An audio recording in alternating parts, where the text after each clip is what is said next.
जीने का कोई मकसद ही ना हो तो जिंदगी को और ढूंढने का क्या फायदा। लेकिन मैं हारना नहीं चाहती, लेकिन अब लगता है कि मैं जिंदा ही क्यों हूँ। खुद को कोसती रहती हूँ मैं। अब तक तो मुझे मर जाना चाहिए था, पर मैं तो मर भी नहीं पाती।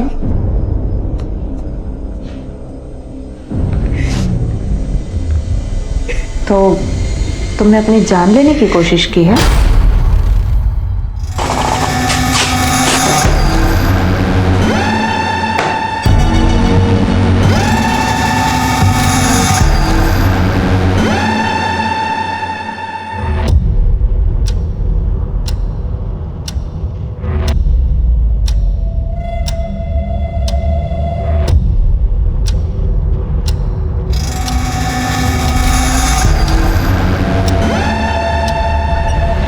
अनुज सर, बस पहुंच गया हूं, बाहर ही हूं।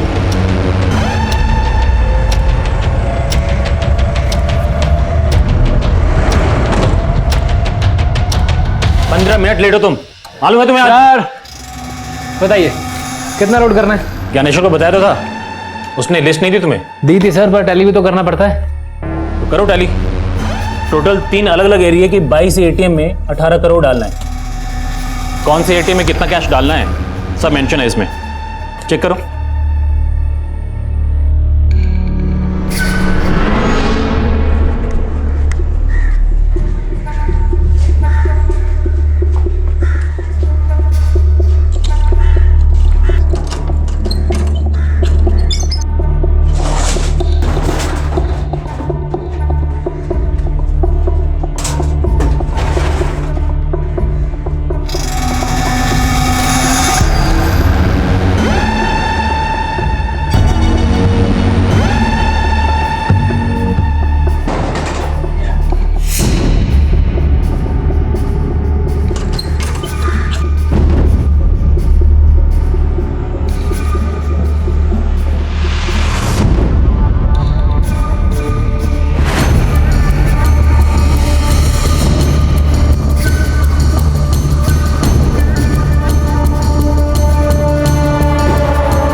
बबलू चलो।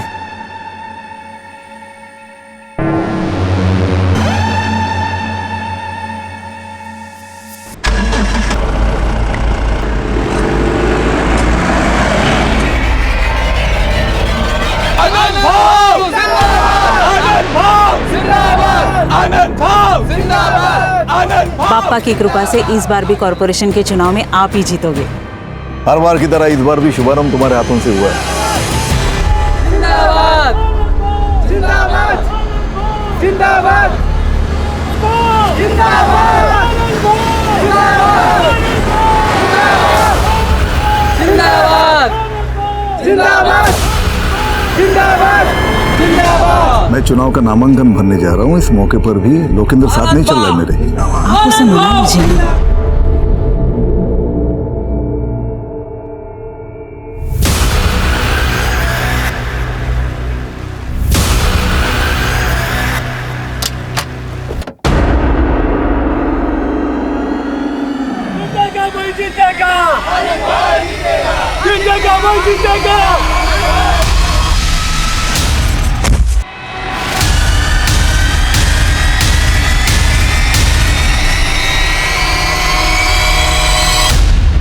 नमस्कार, आदाब। मैं अनूप सोनी क्राइम पेट्रोल सतर्क के ब्लैक हेडलाइंस अध्याय के आज के एपिसोड में आप सबका स्वागत करता हूं। हम सबके जीवन में ऐसी बहुत सारी समस्याएं होती हैं जिनका शायद कभी कभी हमें कोई सोल्यूशन नजर नहीं आता है। एक तरफ एक युवती काव्या थी जो जिंदगी से हार मान चुकी थी,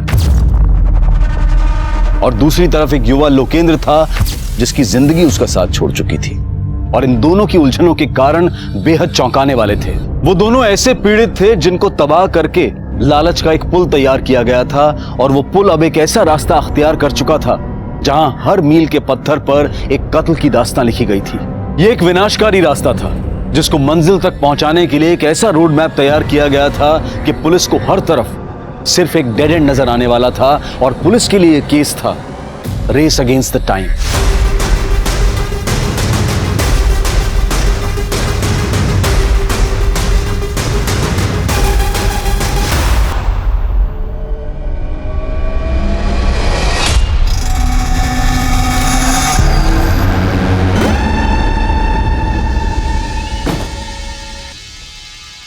चलता हूँ मैं।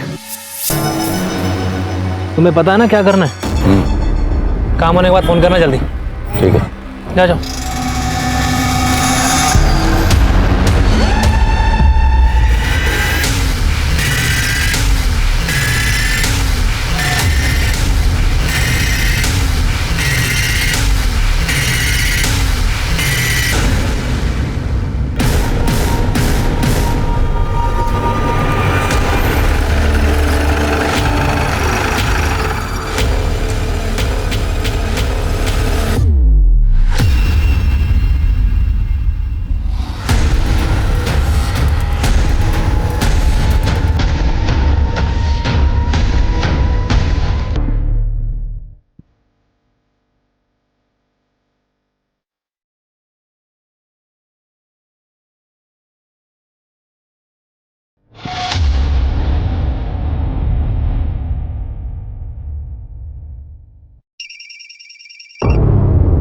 हेलो सर, बबलू और संजीव का कुछ पता नहीं चल रहा है। दोनों के नंबर भी बंद आ रहे हैं। तो वो दोनों मर कहाँ गए?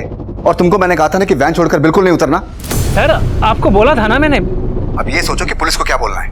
वैन का जीपीएस सिस्टम भी डीएक्टिवेट हो चुका है। 11:30 बजे की लास्ट लोकेशन दिखा रही गगनपुरा। उसके बाद तो वैन का अता पता भी नहीं है।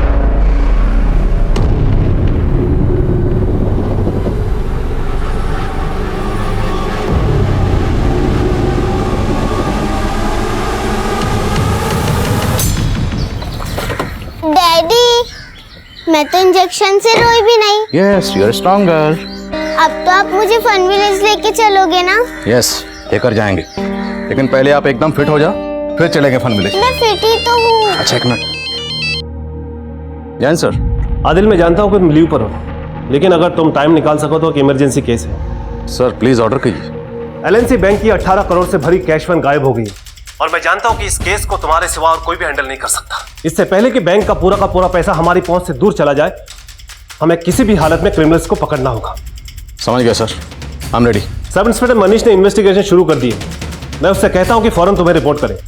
सर, तुम दोनों के गार्ड और ड्राइवर गायब हैं, तो क्या हम ये मान लेंगे कि सिर्फ वो दोनों इस कांड में शामिल हैं? तुम दोनों नहीं हो?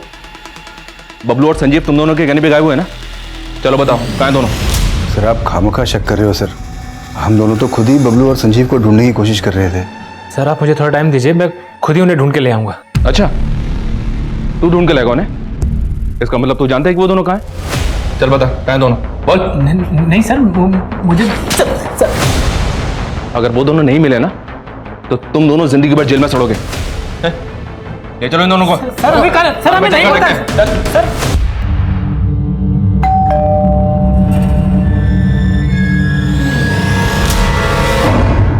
काव्या, कहाँ गई थी तू? दादा, वो और कहाँ जाएगी?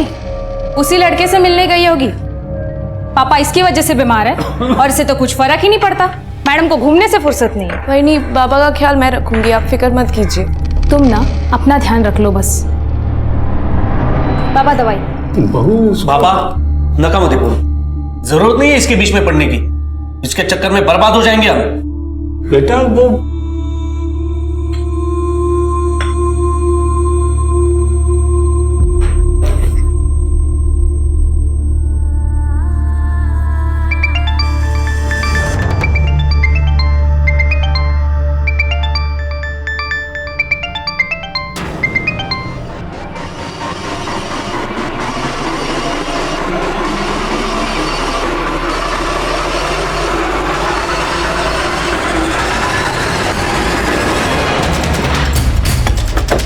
मनीष। जैन सर। जैन सर, वो कैशमैन एलएनसी बैंक की साबरमती ब्रांच से सुबह 10:30 बजे 18 करोड़ रुपए कैश लेकर निकली थी। नॉर्थ और नॉर्थ वेस्ट साइड्स के 3 एरियाज के 22 एटीएम में उस वैन से पैसा भरा जाना था, लेकिन सर वैन एक भी एटीएम तक नहीं पहुंची और 11:30 बजे गगनपुरा एरिया में वैन का जीपीएस डीएक्टिवेट कर दिया गया। तभी से वो कैश वैन ट्रेस नहीं हो पाई सर। हमने गगनपुरा के आसपास के सभी एरियाज की बैरिकेडिंग करवा दी है, लेकिन कोई लीड नहीं मिल रही है। तो हमें अभी भी लग रहा है कि वो वैन गगनपुरा के आसपास ही होगी। वैन का जीपीएस कितने में डीएक्टिवेट हुआ? 11:30 बजे। और अभी बजा 1.5 2 घंटे। 2 घंटे में वो वैन गगनपुरा से तकरीबन 120 किलोमीटर से भी ज़्यादा आगे निकल गई हो। गगनपुरा के 150 किलोमीटर के रेडियस में जितने एग्जिट पॉइंट है सबको सील करवाओ। इस रेडियस में 12 टोल नाके। अगर कैश वैन ने एक भी टोल नाका क्रॉस किया तो हमें डायरेक्शन मिल जाएगी। मनीष, हमें जल्द से जल्द उस वैन तक पहुंचना है और पूरे 18 करोड़ सेव करने हैं।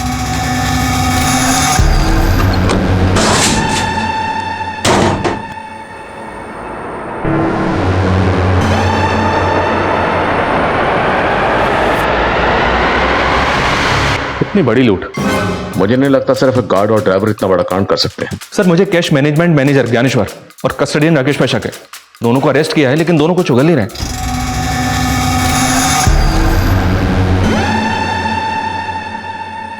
हमें बैंक मैनेजर अनुज से मिलना चाहिए और गार्ड और ड्राइवर जहां से गायब हुए हैं उसकी लीड फैमिली से मिल सकती है। फैमिली को कांटेक्ट करो। ऑलरेडी एक टीम भेजी थी सर गार्ड संजीव के घर। उसने एजेंसी को शांति चौक का एड्रेस दिया था। वहां पहुंचने पर पता चला कि गार्ड संजीव 6 महीने पहले वहां से शिफ्ट हो गया था। अब कहां शिफ्ट हुआ ये उसकी एजेंसी वालों को भी नहीं पता था। इस संजीव की फैमिली में कौन कौन है? संजीव की एक पत्नी है सर, उर्मी सिंह। अब ये दोनों कहाँ रहते हैं इसका पता लगाने की कोशिश कर रहे हैं। और वो गार्ड बबलू? सर ये केशववाड़ी एरिया में रहता है। अभिषेक को भेजा पता लगाने के लिए।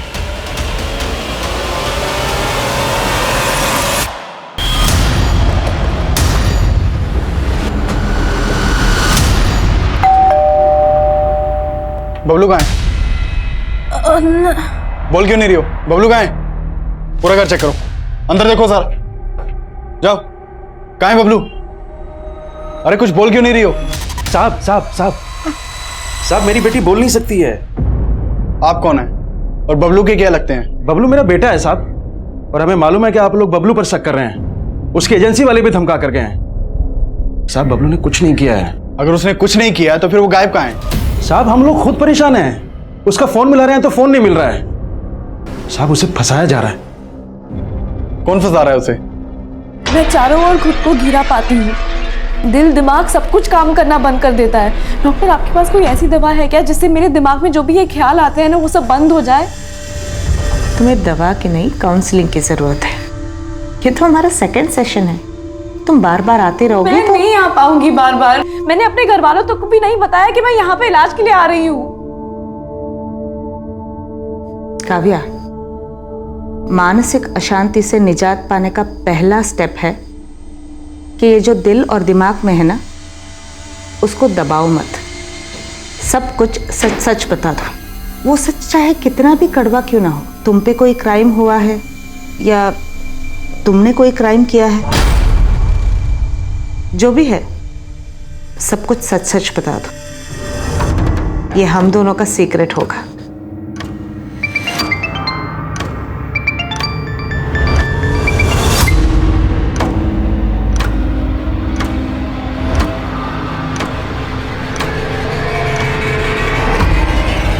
सर सीनियर्स के मैसेज आ जा रहे हैं।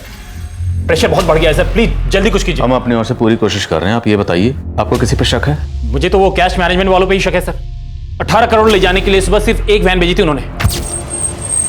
सुबह जो वैन आई थी बैंक में, मैंने तभी पॉइंट आउट किया थी बात। ये कैसे काम करते हो तुम लोग? 18 करोड़ ले जाने के लिए एक वैन भेजी है। मैं करता हूँ ज्ञानेश्वर से बात। I can not take this risk. Sir risk की कोई बात नहीं है, मैं हूं ना। सर थोड़ी प्रॉब्लम है, समझिए। एक वैन खराब है, दूसरी वैन का ड्राइवर छुट्टी पे गया हुआ है। मैं सब संभाल लूंगा सर, आपका काम हो जाएगा, यू डोंट वरी। तो अगर आपको सुबह ही राजेश पे शक हो गया था तो आपने 18 करोड़ लेकर उसे कैश वैन के साथ जाना अलाउ क्यों किया? सर वो ट्रस्ट कर लिया, but I am very sure ये ज्ञानेश्वर और राजेश दोनों मिले हुए इस रॉबरी में। वो बबलू और संजीव तो सिर्फ मोहरे हैं उनके। बबलू और संजीव मोहरे थे या असल खिलाड़ी, इसका अंदाजा ही लगाया जा सकता था, लेकिन उनके गायब होने के पीछे ऐसे कई चेहरे थे जो सामने आने बाकी थे। सर मुझे अपनी वाइफ के साथ उसके मायके जाना था, इसलिए मैंने ज्ञानेश्वर सर से आज के दिन की बहुत पहले छुट्टी ले ली थी।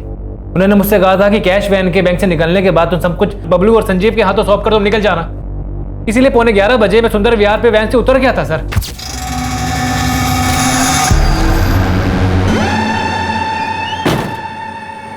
चलो चलता हूँ मैं। ठीक सर उसके बाद क्या हुआ मुझे सच में नहीं मालूम है सर।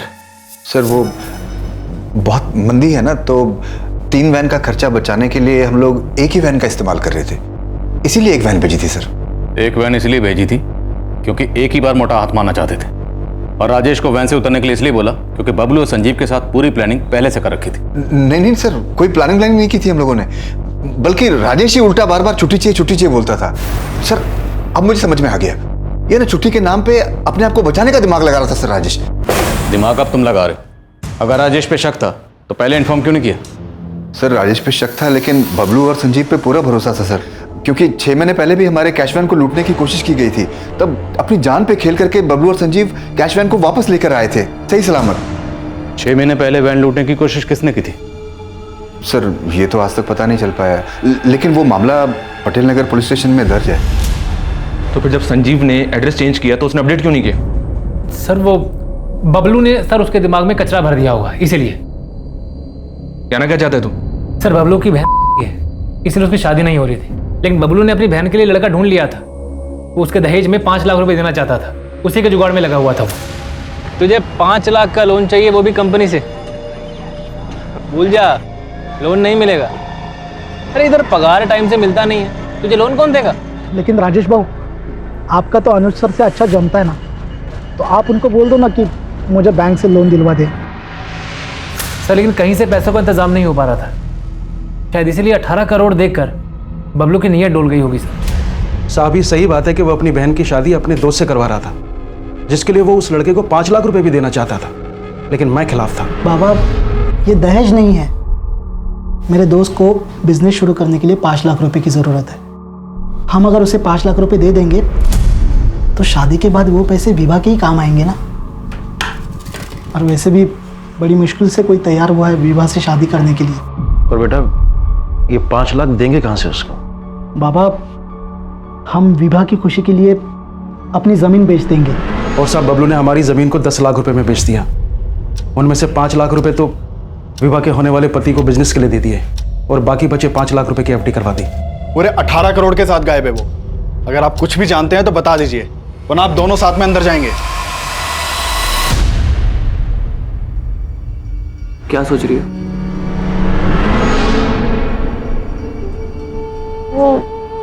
मैं जानता हूं तुम क्या सोच रही हो। यही ना कि तुम मुझे पसंद करती हो और मैं तुम्हें पसंद करता हूं कि नहीं?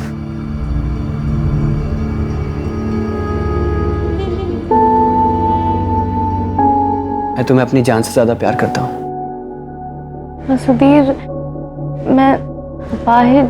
दोबारा ऐसा मत बोलना। तुम्हारे पैर खराब है तो क्या हुआ, लेकिन तुम्हारा मन बहुत सुंदर है। मैं तुमसे शादी करना चाहता हूँ। मुझे लगा था कि सुधीर मुझसे हमेशा प्यार करेगा, मैं भी उसे पसंद करने लगी थी, लेकिन क्या काव्या, तुम चुप क्यों हो गई? क्या हुआ? कहीं वो लड़के ने तुम्हारे साथ कुछ गलत? नहीं डॉक्टर, ऐसा कुछ नहीं है। तो फिर प्रॉब्लम क्या है?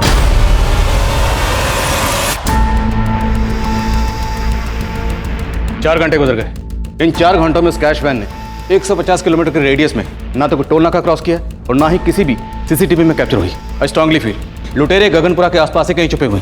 सारी पेट्रोलिंग टीम को अपडेट करो। आप फोकस सर संजीव के कॉलिंग से उर्मी का नंबर मिला है, और उर्मी का नंबर अभी मदनपुरा एरिया में एक्टिव है।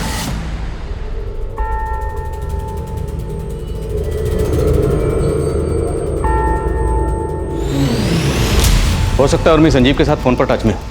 उसका फोन सर्विलेंस पर डाल दो। उसके फोन की लोकेशन ट्रेस करके हम उस तक पहुंचेंगे, बट डोंट कॉल, उससे वो अलर्ट हो जाएगी। और एक खास बात है सर, उर्मी का फोन अभी जहाँ पे एक्टिव है वहाँ पे संजीव का फोन सुबह शाम एक्टिव रहता था। इसका मतलब है कि दोनों उसी एरिया में रहते हैं। पता करो एग्जैक्टली कहाँ रहते हैं।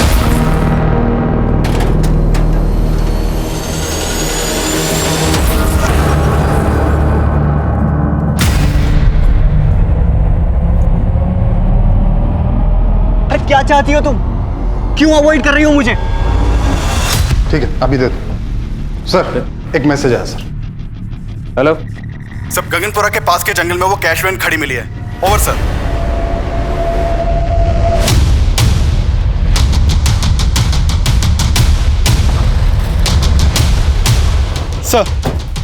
सर ये देखिए पूरे 18 करोड़ की लूट है सर। सारी पेटियां खाली कर दी हैं, एक भी पैसा नहीं छोड़ा है।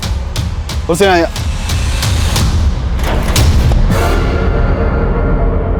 सर इस पेटी में बबलू की लाश है।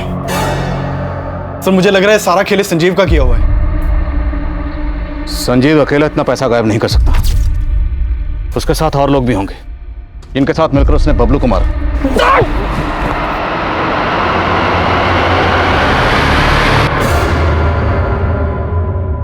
बबलू को मारने के बाद उन्होंने ये पूरा पैसा किसी दूसरी गाड़ी में ट्रांसफर किया होगा।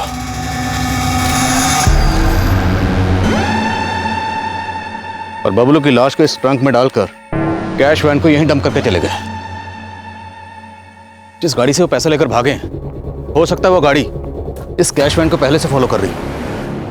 जहां जहां से कैश वैन गुजरी उन सब जगह के सीसीटीवी क्लोजली मॉनिटर करो और पता करो क्या कोई पर्टिकुलर ऐसी गाड़ी थी जो कैश वैन को लगातार फॉलो कर रही थी। सर उस कैश वैन से लूटे गए 18 करोड़ पुलिस की पहुंच से बहुत दूर नजर आ रहे थे, लेकिन जल्द ही पुलिस ने कैश वैन के गार्ड संजीव की बीवी उर्मी का पता लगा लिया था।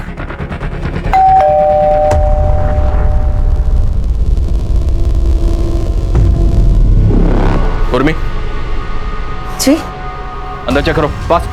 अरे अरे आप ऐसे ऐसे अंदर कैसे जा रही है? अरे कोई कादा कानो जैसी कोई चीज होती है कि नहीं? अरे अरे कहाँ जा रही है? कहाँ? अरे क्या ढूंढ क्या रहे हैं आप? सर ऊपर कोई नहीं है। अरे कौन होगा हमारे घर एक में? मिनट, इस बैग को उतारो। इस बैग में क्या है? बैग में क्या होगा? बैग में कुछ नहीं है। अरे आप मेरा विश्वास क्यों नहीं करते? बैग में कुछ नहीं है। देखा कुछ नहीं मिला ना? तुम्हारा पति संजीव कहाँ है? वो ड्यूटी पे गए। ड्यूटी पर नहीं है, वो 18 करोड़ की लूट करके फरार है वो। क्या? जी हाँ, और इतना ही नहीं, उसने वैन के ड्राइवर बबलू का मर्डर भी किया। मेरे पति ऐसा कुछ नहीं कर सकते। उन्होंने कभी जिंदगी में किसी का 1 रुपया नहीं लिया। पर अब 18 करोड़ की बात कर रहे हैं। और ऐसी कोई बात होती ना तो सुबह वो हमारी सगाई की अंगूठी लेके नहीं जाते बेचने के लिए। क्या? हाँ सोने की अंगूठी? हाँ, वो भी हमारी सगाई की। पूरे 7,000 में बेची, वो भी घर का किराया भरने के लिए। पूर्वी अंगूठी बेच के भी सिर्फ 7,000 का जुगाड़ हो पाया है। ये सब कहानियां बहुत सुनी हमने थाने में मैडम। अभी सीधी तरह से बताओ संजीव कहाँ है? बोलो। मेरा बच्चा रो रहा है, उठा दिया ना उसे। पता भी है आपको वो कितना बीमार है मेरा बच्चा। अरे नहीं बेटा चुप हो जा, मैं हूं ना। हाँ तो मेरा बच्चा बहुत बीमार है और आप लोग हमें परेशान कर रहे हैं। हाँ मनीष बोलो। तो संजीव की पत्नी का कहना है कि वो नहीं जानती कि संजीव कहाँ है। उससे ज्यादा इंक्वायरी नहीं कर पाए, उसका बच्चा बीमार था, रोने लगा। शायद ये बच्चे की आड़ लेकर पूछताछ से बच रही है और ये जानती है कि वो संजीव कहाँ है। नजरबंद रखो इसे। सर ये संजीव इतनी बड़ी लूट में इन्वॉल्व है, पक्का इसने प्लानिंग भी लंबी की होगी। एक काम करता हूँ सर, इसकी पिछले दिनों की एक एक्टिविटी का पता करवाता हूँ। मनीष फिलहाल हमें 18 करोड़ सेव करने पे फोकस करना है। लूट हुए 7 घंटे से ऊपर गुजर चुके हैं। अगर लुटेरे हमारी पहुंच से निकल गए तो पैसा सेव करना मुश्किल हो जाएगा। लेकिन सर अभी तक हमें इस बात का अंदाजा तक नहीं है कि उस कैश को वैन से निकालकर किस गाड़ी में ले जाया गया होगा। शायद वो अलर्ट है, इसलिए शहर से भागने की गलती नहीं कर रहे हैं। पर 18 करोड़ की लूट हुई है तो लंबी प्लानिंग की गई होगी। 18 करोड़ कैश उसको ट्रांसफर करने के लिए हो सकता है बैग खरीदे गए हों। उस एरिया में जितनी भी मार्केट है सबको स्कैन करो। सर शहर में इतनी मार्केट्स हैं, इतनी जल्दी कैसे पता होगा?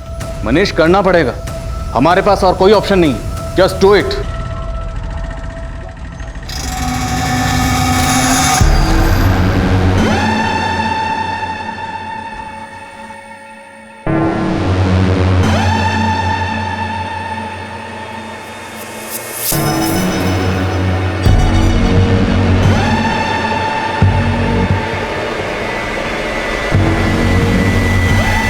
मुझे पता है रे तेरी असलियत। मेरी आपाइश बहन को शादी का झांसा देकर उसकी जायदाद पे नजर है तेरी। अरे आप मेरी बात चल। एकदा सांगून ठेवतो, मेरी बहन से दूर रहे वरना जान ले लूंगा तेरी। चल चला रे आप। बाबा सुधीर अच्छा लड़का है। क्या हुआ काम? बाबा इसके मोह में पागल मत बनिए आप। उस लड़के से शादी करेगी नहीं तो ये बर्बाद हो जाएगी। मेरे भैया भाभी को लगता था कि सुधीर चीटर है, लेकिन मेरे पापा को मुझ पे भरोसा था। उन्हें सुधीर पसंद भी था,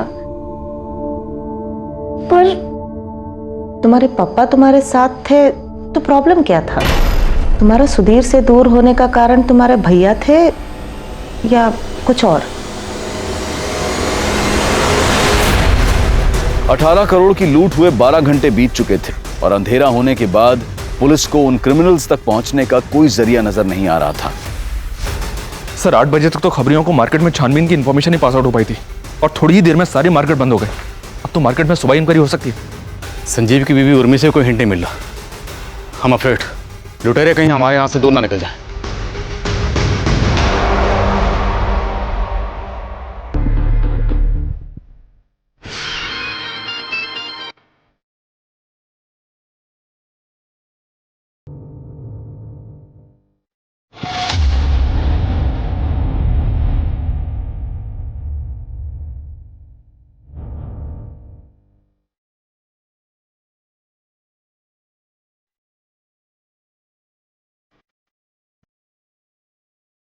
कहाँ भाग रही है? कहाँ भागेंगे हम? अरे हमारा बच्चा है, हम अपने बच्चे को छोड़ के भागेंगे? ऐसी बहुत देखी है मैंने, जो अपने फायदे के लिए अपने बच्चों का भी नहीं सोचती। ये क्या बोल रही है आप? हम अपने बच्चे के लिए दूध लेने जा रहे थे, अब उसे दूध भी ना पिलाए क्या? अब आपकी परमिशन हो तो दूध लेने जाए? साला किस्मत ही खराब है। तेरे चक्कर में मैं भी पिस रहा हूं यहाँ पर। मेरे चक्कर में क्या? सब आपका किया धरा सर। पिस मैं गया हूं बीच में। तू ना ज्यादा नौटंकी मत कर, समझा ना? अच्छी तरह से जानता हूं तू है क्या। क्या समझते हैं आप? क्या समझते हैं बताइए ना। बताओ तेरे को मैं साले तेरा तो मुंह मैं खुलवाऊंगा और पता करवाऊंगा कि सारा पैसा गया कहां पे है। हाँ? तेरी तो तू हाथ उठाएगा मेरे ऊपर। हाँ? क्या लगा रखा है तुम लोगों ने? इतना मार खा के भी तुम लोग सुधरे नहीं। सर इसको चर्बी चढ़ गई है, अपने आप को सच्चा साबित करने के लिए पीट रहा है मुझे, बताइए। नहीं हवलदार साहब, इसकी नौटंकी पे बिल्कुल ध्यान मत देना। इसको ना एक बार तबीयत से तोड़ो, उसके बाद देखना ये बताएगा पैसा गया कहां। मैं आपको बता रहा हूँ, इसको तोड़िए, ये बताएगा सब टच किया है, सब पैसा इसने कॉल किया है। सर तुम मेरे को तोड़वाएगा?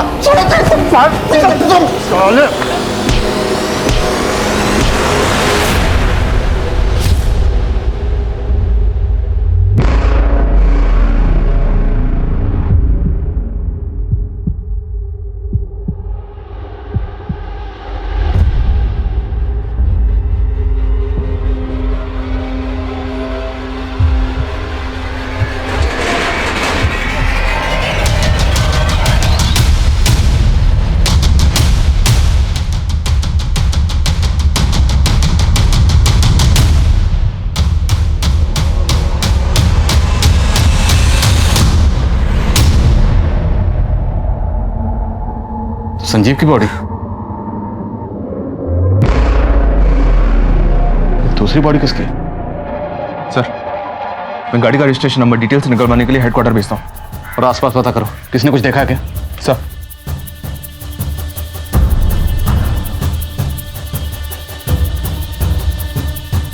सर ये देखिए सर, गाड़ी का फ्यूल टैंक ऑलमोस्ट खाली है।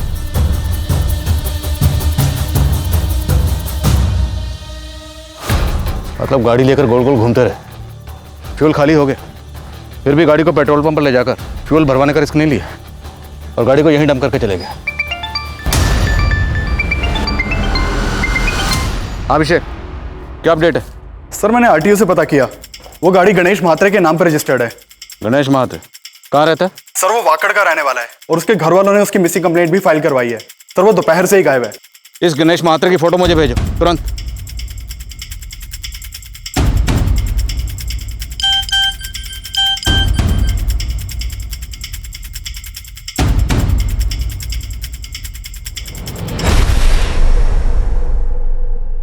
ये तो गणेश महात्रे ही है।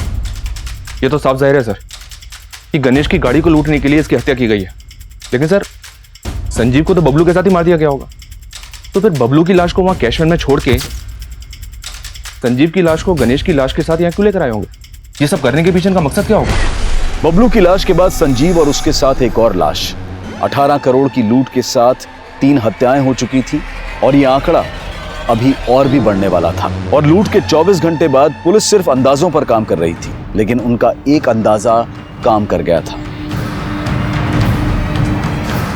सलाम साहब।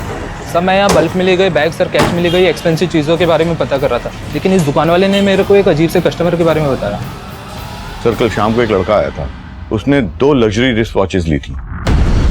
वाह यार, ये दोनों मस्त हैं, दोनों दे दो। और ये फीमेल वाला ना मस्त गिफ्ट में पैक कर दो। सर देखने में वो बहुत ही ऑर्डिनरी लुकिंग था, लेकिन उसके पास इतने पैसे देख करके मैं चौंक गया। मैंने सोचा शायद पैसे नकली ना हो, इसलिए मैंने उससे कहा कि कार्ड से पेमेंट कीजिए। इस पे वो भड़क गया। तू जानता है किससे बात कर रहा है तू? Sub inspector R S. अगारिया का छोटा भाई हूं मैं। Inspector R S. अगारिया? जी सर, उसने कहा कि मैं उसका भाई हूँ, लेकिन सर मैंने इससे पहले उसे कभी नहीं देखा था। ये कल की सीसीटीवी फुटेज दिखाइए। सर सीसीटीवी तो 1 महीने से खराब है सर। वो 2000 के नोट्स तो होंगे आपके पास? हाँ सर है। दिखाइए जल्दी। सर हमें इन नोट्स की फोटो लेनी होगी। जी सर। अभिषेक। सर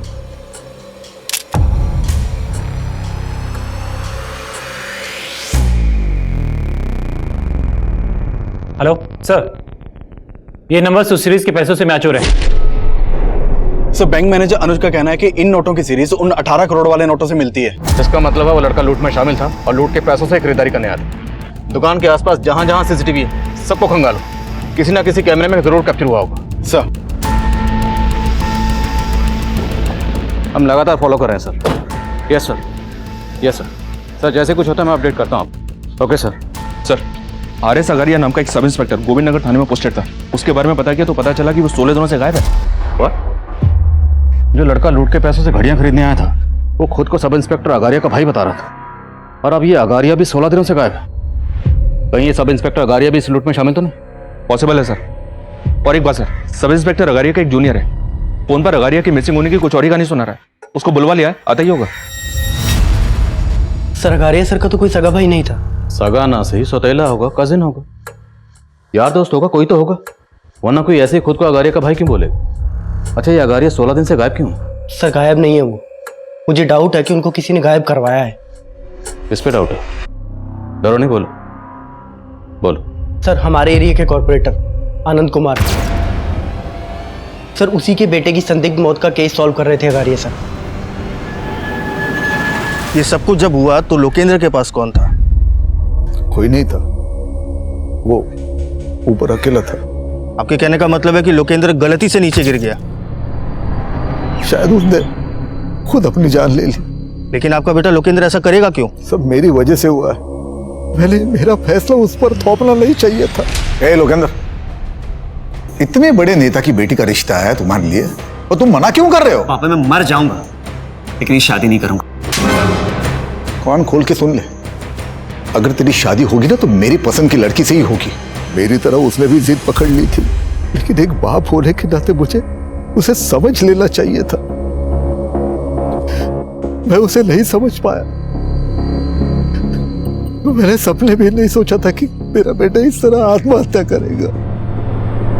सर उसने बताया था कि उसके बेटे ने दूसरे फ्लोर से कूदकर आत्महत्या की है, लेकिन सर जब पोस्टमार्टम रिपोर्ट आई तो कुछ और ही सामने आया था। आनंद जी, आपने हमें बताया था कि आपके बेटे ने ऊपर से कूद के आत्महत्या की, लेकिन इस पोस्टमार्टम रिपोर्ट के हिसाब से आपके बेटे की गला दबा के हत्या की गई थी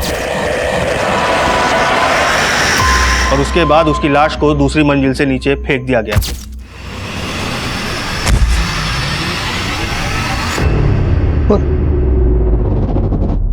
उसकी हत्या करेगा कौन? शायद आप, क्योंकि इस पोस्टमार्टम रिपोर्ट में यह भी क्लियर हो चुका है कि आपका बेटा गे था। क्या बकवास कर रहे हो तुम? नीचे आनंद जी, आप ही ने हमें बताया था ना कि आप अपने बेटे की शादी करवाना चाहते थे, लेकिन वो इस शादी के खिलाफ था, और जब आपको पता चला कि आपका बेटा गे था, आपने उसे दूसरी मंजिल से फेंकवा के मरवा दिया। जानता किससे बात कर रहा है तू? अगारिया। सिर्फ 2 मिनट लगेंगे, सिर्फ 2 मिनट लगेंगे तेरी वर्दी उतरवाने में। और सर अगले दिन से अगारिया सर मिसिंग है। सर मुझे पक्का डाउट है इस आनंद कुमार ने अगारिया सर को गायब किया है। ठीक है कुमार, थैंक यू सर कहीं अगारिया के इशारे पर ये कांस्टेबल उसको बचाने की कोशिश तो नहीं कर रहा है? मुमकिन है, हो सकता है रॉबरी का लिंक इस अनंत कुमार से कनेक्टेड हो। मिला इस अनंत कुमार से तब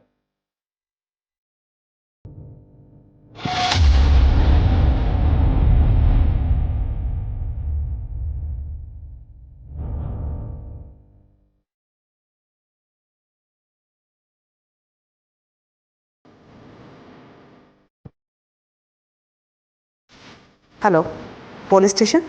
काव्या, तुम्हें डरने की ज़रूरत नहीं। मुझ पे भरोसा रखो, मैं हर कंडीशन में तुम्हारे साथ हूँ।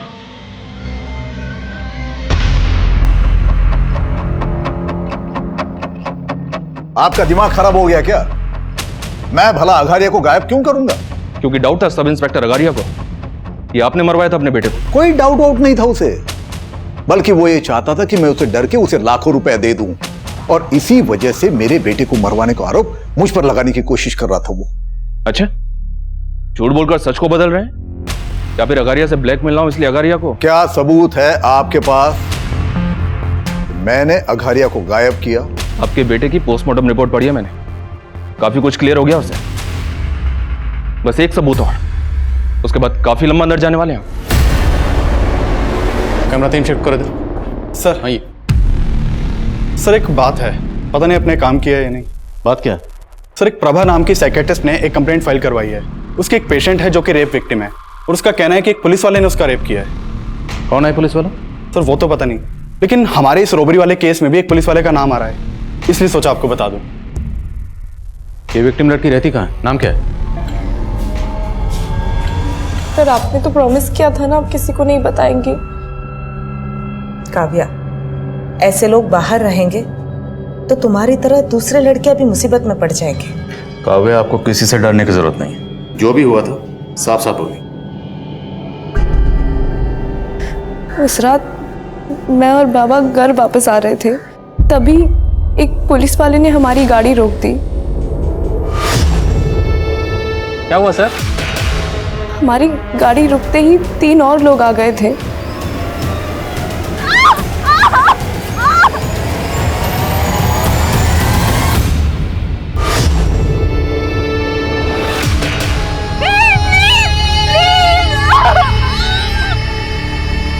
उन्होंने मेरा वीडियो भी बनाया था सर।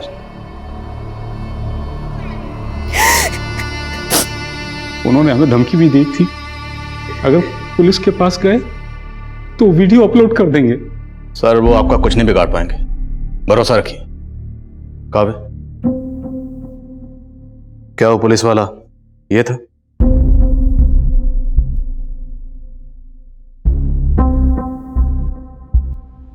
नहीं सर, ये नहीं था।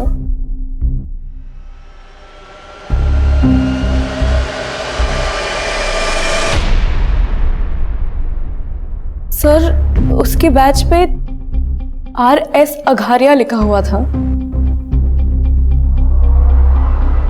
और ये कब की बात है? 7 नवंबर की रात को। सर आप कह रहे हैं कि काव्या का रेप हुआ 7 नवंबर को, और काव्या का रेप करने वाले एक आदमी ने RS अगारिया के नाम की यूनिफॉर्म पहनी थी। लेकिन सर अगारिया तो 30 अक्टूबर से ही गायब है और रेप हुआ 7 नवंबर को। इसका मतलब यह है कि अगारिया को वाकई गायब किया गया और क्रिमिनल उसकी यूनिफॉर्म इस्तेमाल कर रहे हैं। सर अगारिया को गायब करवाने का शक आनंद पे है, कहीं ऐसा तो नहीं कि उन रेपिस्ट के साथ आनंद का भी कनेक्शन है?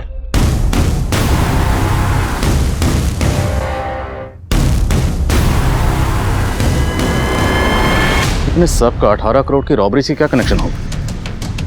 अगारिया के केस की एक डिटेल निकलो और हेडक्वार्टर पहुंचे, मैं वहीं मिलता हूं। प्रेम, काव्या और उसके फादर से क्रिमिनल्स के स्केचेस बनो।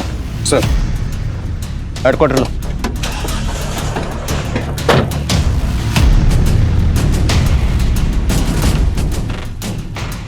काव्या एक रेप विक्टिम थी, लेकिन क्या उसके रेपिस्ट वाकई पुलिस वाले थे, या फिर अपराधियों की ही ये कोई मोडस ऑपरेंडी थी जो पुलिस की वर्दी का इस्तेमाल करके इन वारदातों को अंजाम दे रहे थे?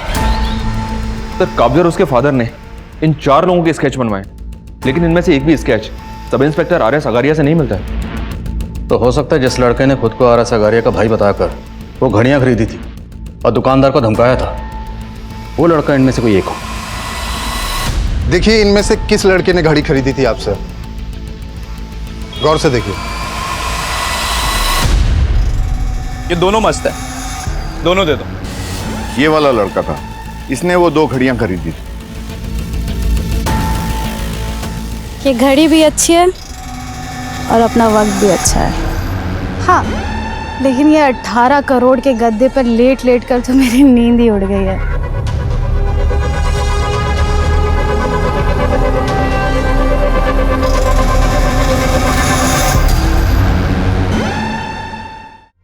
भाई लोग 18 करोड़ के जश्न की रात और रिमी के हाथ की बिरयानी, मजा दुगना हो गया। अरे रिमी, ये एक्स्ट्रा प्लेट किसके लिए? आप हमारे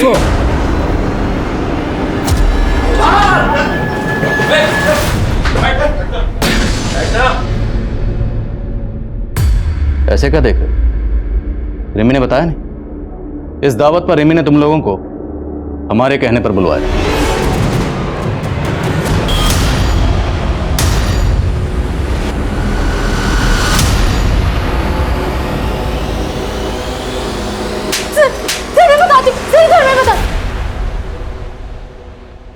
तो मुकेश, तुम 5 साल पहले जिस बैंक में एम्प्लॉय थे उसी में गबन किया और फिर भी तुम्हारा पेट नहीं भरा। तो मैं तुम्हारा पेट भरूं? और जेल में तुम्हारी मुलाकात हुई मिस्टर जस्टिन से,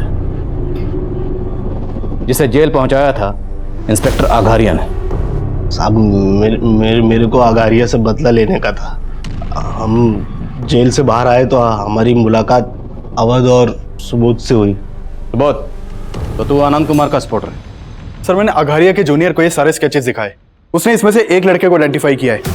सर, इसका नाम सुबोध है और ये आनंद कुमार की पार्टी का कार्यकर्ता है। सर, सुबोध के कॉल रिकॉर्ड से रिमी नाम की एक लड़के का नंबर मिला है। शायद इस रिमी से सुबोध और बाकी क्रिमिनल्स की लीड मिल जाए। ये है वो रिमी। तेरे इस गैंग में आनंद कुमार का क्या रोल है? उनका कोई रोल नहीं था सर। उनका के बेटा मेरा लवर था सर। मैं तो उसके पैसे पे ऐश करके उसे मजे देता था सर। वो पागल हो गया था मेरे लिए सर। उस दिन मैं छिप के उससे मिलने गया तो उसने मुझसे कहा कि अच्छा हुआ तुम आ गए, और अब मैं तुमसे ही शादी करूंगा और बाबा को भी बताऊंगा, और अगर बाबा नहीं मानेंगे ना तो हम भाग के शादी करेंगे। सर, ये सुन के ना मेरा माथा ठनक गया था सर। तो सर मैंने गला घोंट के उसे मार दी और उसे वो खिड़की से नीचे गिरा दिया सर। आगारिया को पता चल गया था कि लोकेंद्र का मर्डर हुआ है, तो सर हम लोग कहीं उसकी नज़रों में ना आ जाएं, इसलिए हमने उसे मिलके मार दिया सर। और फिर आगारिया की लाश जंगल में ही गाड़ दी सर। और सर उसकी वर्दी निकाल कर हमने रख ली और सोचा कि उसका आगे भी इस्तेमाल कर हम लोग कांड करेंगे। और सब उस दिन शाम को उस लड़की को देखकर हमारा उस पर दिल आ गया था। अब हमें छोटी मोटी लूट नहीं करनी थी साहब, बड़ा हाथ मारना था। फिर से पुलिस की वर्दी का सहारा लिया और बबलू को भी पटाया। बबलू? नहीं, मैं ये नहीं कर सकता। अरे बबलू सुन, डर क्यों रहा है तू? और पुलिस है ना अपने साथ। और आखिरकार बबलू हमारी बातों में फंसी गया साहब। उसने हमें बोला कि जैसे उसे मौका मिल जाएगा वो पूरा अपडेट हमें दे देगा। बबलू गाड़ी इधर किधर मोड़ रहा है? वो जो सारस्वत बाग का ATM है ना, वो यहाँ से नजदीक है। पुलिस गाड़ी लेके जंगल के रास्ते कहाँ जा रहा था? आने का बहन जो है वो पैसे गन क्यों खींची?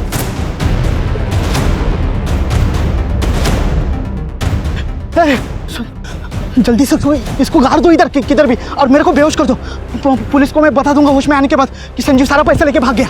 उसकी जरूरत नहीं पड़ेगी।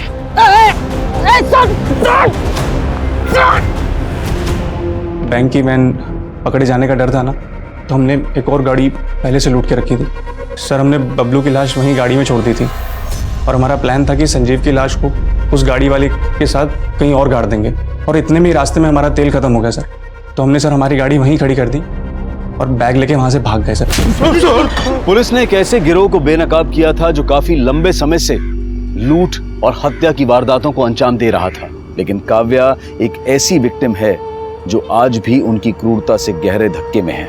लेकिन हम उम्मीद करते हैं कि काव्या जिस परिस्थिति से गुजर रही है वो जल्द से जल्द उससे सही सलामत बाहर आ पाएगी। अब मैं अनूप सोनी आपसे विदा लेता हूं। फिर मुलाकात होगी क्राइम पेट्रोल सतर्क के ब्लैक हेडलाइंस अध्याय में एक और नए केस के साथ। और याद रखें, क्राइम और आपके बीच में सिर्फ इतना फर्क है कि आप कितने सतर्क हैं। सतर्क रहें, सुरक्षित रहें। जय हिंद।